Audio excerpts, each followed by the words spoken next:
The afternoon light filtered through the curtains of the modest nursing care facility as Elena wiped down the nightstand in room 347. She had been working double shifts for 3 months straight, and her feet ached with every step.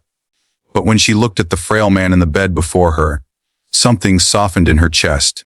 Thomas Wellington sat propped against his pillows, his eyes distant and clouded with confusion. Most of the staff avoided spending extra time with him. He rarely spoke anymore, and when he did, his words tangled together in ways that made no sense.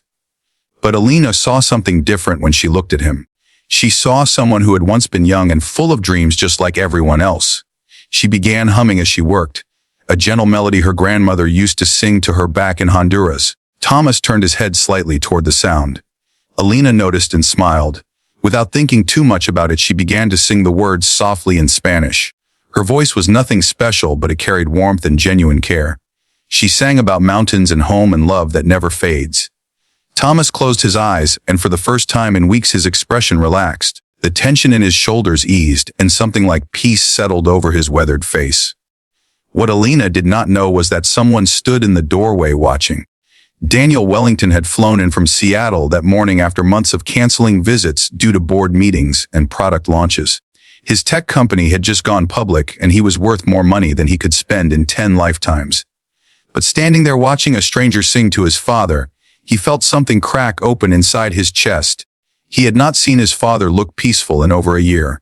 Every visit had been filled with vacant stares and uncomfortable silence. Daniel had told himself his father did not even know who he was anymore, so what was the point of coming so often? But now, watching this woman in scrubs with tired eyes and a kind smile, he realized how wrong he had been. Elena finished her song and gently adjusted Thomas's blanket. She patted his hand and spoke to him softly, even though she did not expect a response. She told him about the birds she had seen that morning and how the weather was getting warmer. She told him spring was coming and maybe they could sit outside soon. Her words were simple, but they were filled with the kind of attention that made someone feel human. Thomas opened his eyes and looked directly at her. For just a moment there was clarity there. He squeezed her hand weakly and whispered, "Thank you." Elena's eyes filled with tears. It was the first time he had spoken to her in 3 weeks. Daniel stepped back from the doorway before she could see him. He walked quickly down the hallway and found the director's office. He needed to know who this woman was and why she was different from every other caregiver who had rotated through his father's care. The director pulled up her file. Elena Morales, 28 years old, single mother of a 6-year-old daughter. She had been working at the facility for 2 years and had recently taken on extra shifts to save money for her daughter's medical expenses. The child had a heart condition that required surgery the family could not afford even with insurance. Daniel read the notes in silence. He thought about his own daughter back home, who had every advantage in the world. He thought about how easy it was to ignore suffering when it did not touch your own life directly. Over the next 2 weeks, Daniel visited his father every other day. He always arrived quietly and often found Elena in the room. She never performed for an audience. She simply continued doing what she always did. She spoke to Thomas like he mattered. She played old jazz records because she had noticed his fingers tapping to the rhythm once. She brought in a small plant for his windowsill because she believed everyone deserved something alive and growing nearby. She read him the newspaper even though he could not follow the stories. And every evening before her shift ended, she sang to him. Sometimes in Spanish and sometimes in English. Always with that same gentle warmth. Daniel started conversations with her carefully. He did not reveal who he was at first.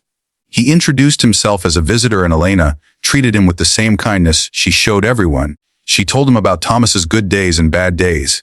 She shared small victories like how he had eaten a full meal or how he had smiled at a joke she told. She spoke about him like he was her own family. Daniel asked her one day why she cared so much. The facility was understaffed and underpaid. She could easily do the minimum and no one would blame her. Elena looked at him with surprise as if the question itself was strange. She said that every person in these rooms had lived a full life before they ended up here. They had loved people and been loved. They had dreams and heartbreaks and moments of joy. Just because they could not always express themselves anymore did not mean they stopped being human. She said she sang to Thomas because music was a language that reached deeper than words. And she talked to him because even if he could not respond, she believed some part of him could still hear and feel less alone. Daniel felt something shift inside him. He realized he had spent years building empires but had forgotten the simple act of seeing people. One evening, Daniel finally told her the truth. He was Thomas's son. Elena's face flushed with embarrassment. She apologized if she had overstepped or said anything inappropriate. Daniel stopped her. He told her she had done more for his father in 2 months than he had managed in 2 years. He thanked her and his voice cracked when he did. Then he asked her about her daughter. Elena hesitated but eventually told him about Sophia, about the heart condition and the surgery that kept getting postponed because they could not afford it, about the fear that kept her awake at night, about working doubles and weekends and still never having enough. Daniel went home that night and made a phone call. Within a week, Sophia had an appointment with the best pediatric cardiac surgeon on the West Coast, all expenses covered. When Elena found out, she broke down in the facility parking lot. She called Daniel sobbing and tried to thank him, but could not find the words. He told her she had already given him something far more valuable. She had shown him what it meant to care, without expecting anything in return. She had reminded him that wealth meant nothing if it was not used to lift others up. Sophia's surgery was successful. Elena returned to work with a lightness she had not felt in years. But Daniel was not finished. He established a fund for the facility to hire more staff and increase wages. He set up scholarships for caregivers pursuing further education, and he moved his father to a private care suite in a better facility, where Elena was offered a supervisory position with 3 times her previous salary. She accepted on the condition that she could still spend time directly with patients. She could not imagine doing anything else. Thomas lived another year. Toward the end, he had more moments of clarity. In one of them, he looked at Daniel and said he was proud of him. Not for the money or the success, but for becoming the kind of man who noticed people like Elena. Daniel held his father's hand and realized that the greatest inheritance he had received was not wealth, but the lesson that love shows up in small, consistent acts. That kindness is not loud or flashy, but steady and present. That sometimes a song sung softly in a quiet room can change everything. After Thomas passed, Elena sang at his memorial service. She sang the same Spanish lullaby she had sung to him so many times before. There was not a dry eye in the room. Daniel stood beside his family and felt gratitude wash over him. He had been given a gift by a woman who expected nothing in return.